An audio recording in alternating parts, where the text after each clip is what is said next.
Today may makakasama tayong special guest. Hello, Migs here. Ano, tara? Hidden Cafes has taken over the internet by storm this 2026. Kaya naman today ako at si Migs ay maghahanap ng hidden cafe dito sa Makati. Pero merong twist. Hindi kami pwedeng gumamit ng maps at meron lang kaming ruleta kung saan kung ano yung lumabas doon sa specific na area lang kami maghahanap. Uncut? Walang cut yan. Sana Salcedo. Salcedo?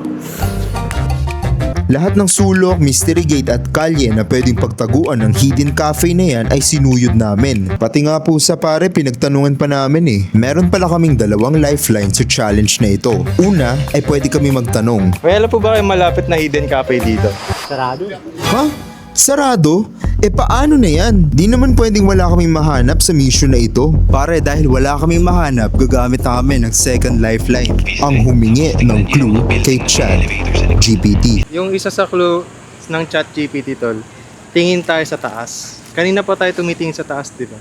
Kasi minsan daw nandun yung hidden cafe. Medyo nakakapagod pala mag-ikot dito pare. Dahil sa dami ba naman ng building, saan naman namin nahanapin yung... Sir, meron po ba dito hidden cafe? Meron, open house. Doon sa rooftop. Dito po? Narinig nyo ba yun?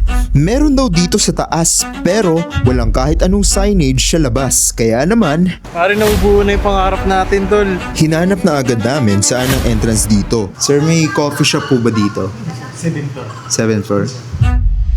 Ang sketchy ng papasok. Parang yung pelikula na Backrooms pero may tinatago pala itong hidden cafe.